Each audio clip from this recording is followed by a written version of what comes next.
Oh, what are you doing? Doing work. Okay, can I just say hi? Yeah, come here. See, this is an example of poor empathic accuracy. Yeah. This is exactly what we're talking about. Have you ever wondered why some people seem to sort of effortlessly breeze through pretty much any social situation while other people struggle to make connections? Maybe that latter person is you.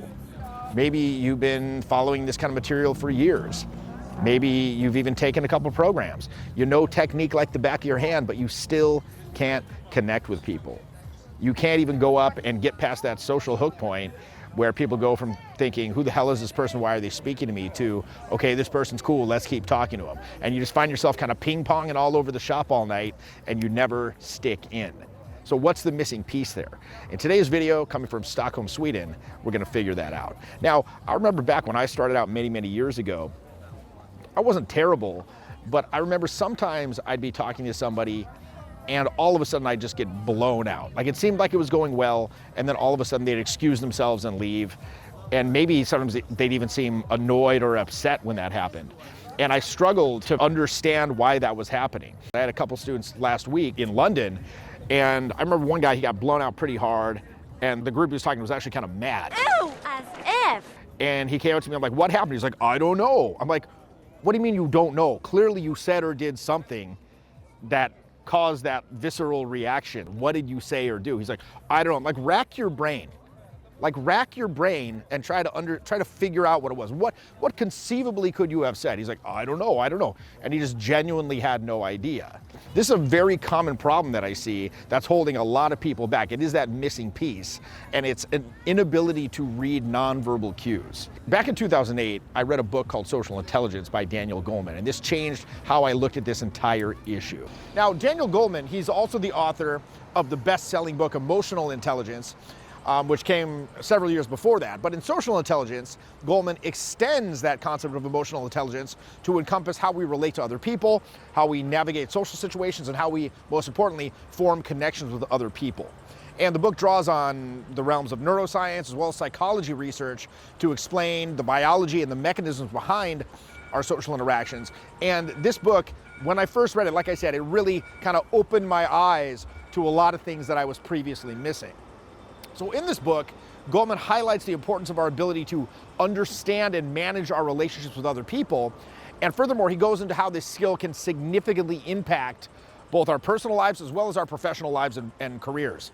And I'd say overall, social intelligence, it's just as important, if not more so, than IQ or technique or technical skills when it comes to achieving success as well as overall happiness in your life. Probably my biggest takeaway from this book was learning about mirror neurons. When you're talking to somebody and they experience an emotion, your own mirror neurons activate, and that lets you feel a similar emotion so you can understand that other person's perspective. This shared emotional experience, that's what lets us connect with other people and build strong relationships. So in his book, Daniel Goleman talks about the main components of social intelligence. And one of these is social awareness. This is the ability to understand and empathize with the emotions, the thoughts, the perspectives of other people when you're interacting with them. Really what this is about, it's about being in tune with the people around you and having the ability to recognize subtle cues that people are giving you. Again, social awareness involves skills like empathy, attunement, accurate perception of nonverbal cues like facial expressions, gestures, body language, as well as vocal tonality. These skills let us read other people's feelings and intentions and respond appropriately.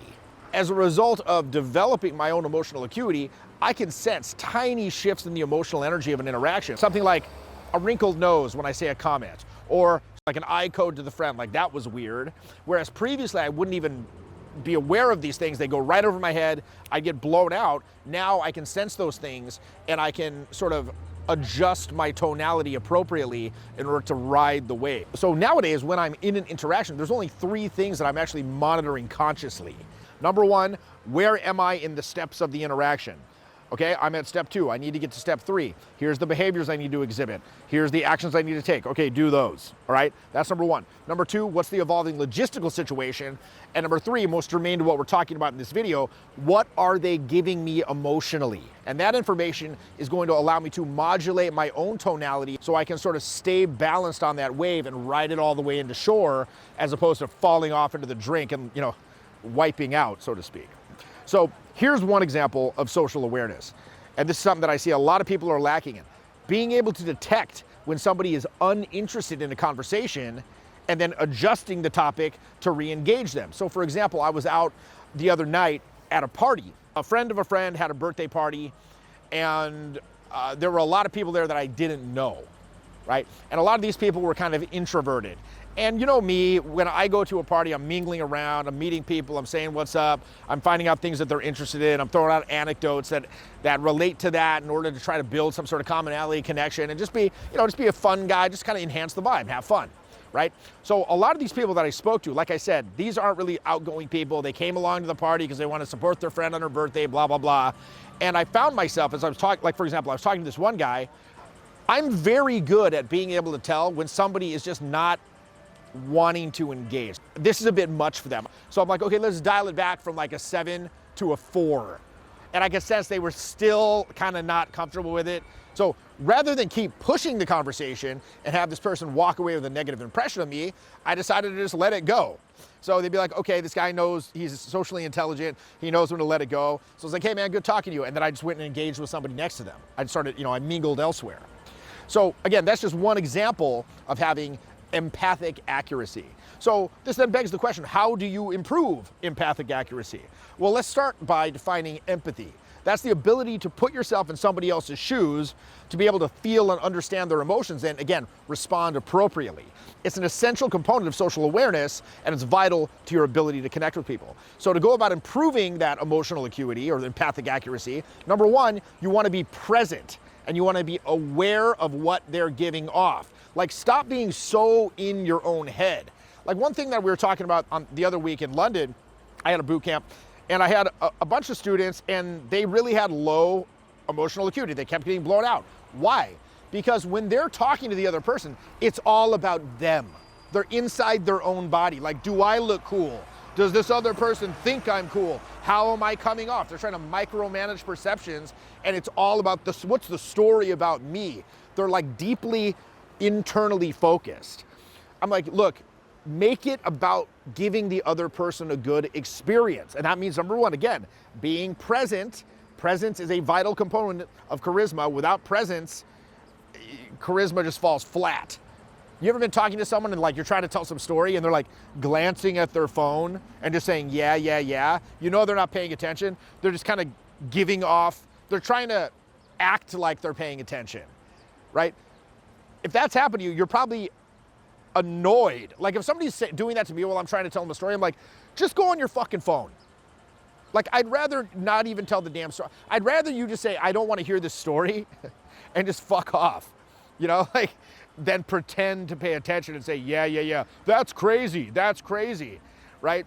So again, it not only is not being present counterproductive to charisma, it's like negative charisma points. So number one, be present, be aware of what they're giving off. This is also known as active listening. You want to focus on the person you're talking to. Give them your full attention. Don't be distracted. Being present, it involves not only the hearing of the words, but also understanding the underlying emotions and the meaning. Remember, talk about this all the time. A very significant portion of communication is nonverbal.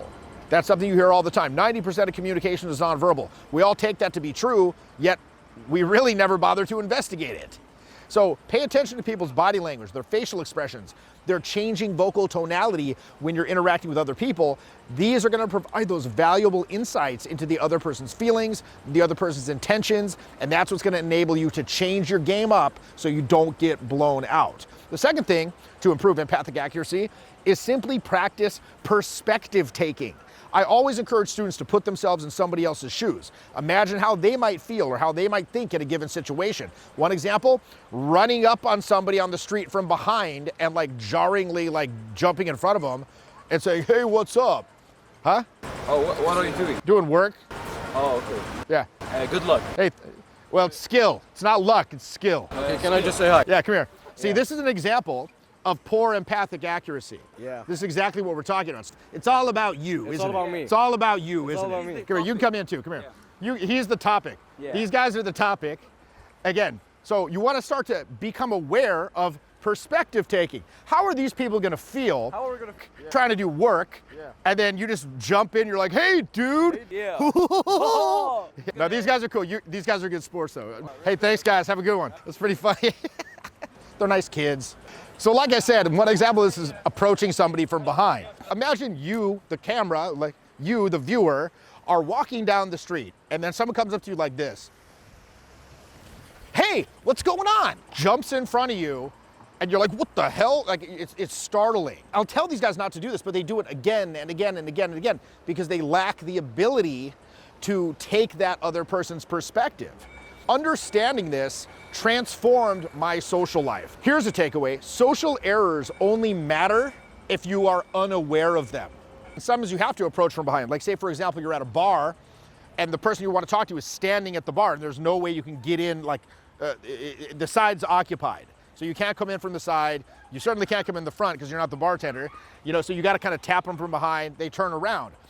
In that case, if I do manage to get to that social hook point, I'll say something like, you know, it feels kind of weird, like I'm lurking behind you here. Can you actually turn around? And they're like, oh, okay. And then they'll turn. So I'll drop a statement of empathy that says, I understand that this is awkward. And all of a sudden that makes it okay because the person's like, oh, all right, this person isn't just this oblivious moron making social errors. They do in fact have an attunement to my subjective emotional experience. And then by saying that, you're basically saying, look, I'm not a social moron. I made this error either to create a specific effect, but I'm very aware of it, or I did it because I had to, and I'm very aware of it, and I'm calling myself out on it. Calling yourself out on the social error magically makes it okay in most cases. So mastering social intelligence is an absolutely critical skill for not only building strong relationships, but ultimately for achieving happiness in your life. Understanding the biological mechanics of social interactions, such as mirror neurons and developing social awareness, including, of course, empathy and attunement, these are essential components of this. By actively practicing perspective taking, being present and aware of others, and paying attention to nonverbal cues, over time, you can build up your social intelligence and make stronger connections with others and stop getting these random blowouts that don't seem to make sense. Applying these principles can have a very, very noticeable effect in your social life and ultimately is going to improve your self-esteem. If you want to unlock these secrets of social intelligence, you want to take your charisma, your persuasion, your connection building skills to the next level, then quit screwing around, quit coping with all this and hoping it gets better and take some action. You can join my 8-week charisma mentoring course. There you'll get expert guidance, you'll get practical exercises and personalized feedback from me twice a week that's going to help you develop these skills so you can thrive in pretty much any social situation you can imagine. You can click that link in the description and I'll see you there. All right, this is Jeffrey from Stockholm, and I'll see you next time. I have finished my last week of the charisma mentoring.